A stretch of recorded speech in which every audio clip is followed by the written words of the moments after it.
Realistic or not, what do you think?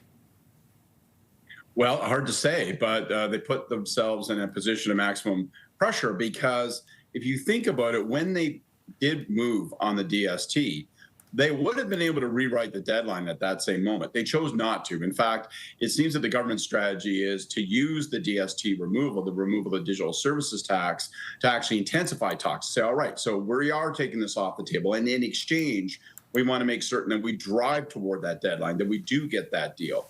The White House is very hard to read. Do they want a deal or not? They concluded a detail with China. They concluded today a deal with Vietnam.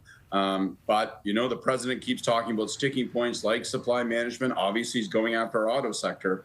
So we'll see. It's looming. Only 19 days and counting. The digital services tax being eliminated, what do you make of that move? Well, I think, frankly, first of all, we had little choice. I don't think we had much of an option other than to withdraw it. If we didn't, then talks were going to cease.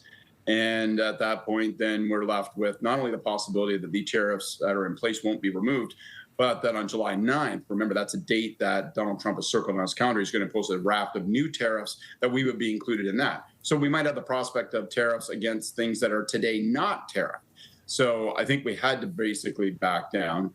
And I think they're trying to make the most of it that they will. Knowing that he disliked that tax, they remove it and then try to use it to intensify talks and make certain that the Americans are focused. As much as anything, you hear that, the Americans are indifferent. And so maybe this deadline will focus the mind and drive them toward some kind of conclusion by that time.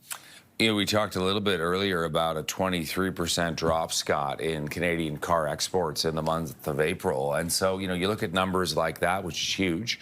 The talks going on today between the Prime Minister and top auto executives at Ford and GM, others. And what's the takeaway here? It seems like the Americans are in the power position again.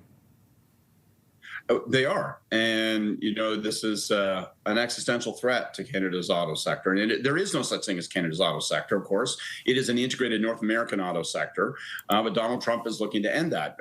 I don't know that he can actually reimagine the auto sector into something that's wholly placed in the United States. But he can sure as heck create massive havoc and upheaval, as we're seeing only now. Here's one of the big things that this takes me to. It almost illuminates the big question around July 21st, which is, well, what kind of deal are we talking about?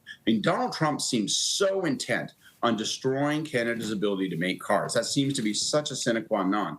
Can we even get around that? What kind of auto manufacturing in Canada will he continue to tolerate? What's success look like? And so that to me is as much as anything, the auto sector, its future, and how we can possibly wring out any concessions on Donald Trump remains one of the biggest, most difficult questions to mount. Good to see you, my friend, and happy belated Canada Day. You too. Going to go plunge in the water right now. I love it. Scott Reid, CTV News political commentator, with his take.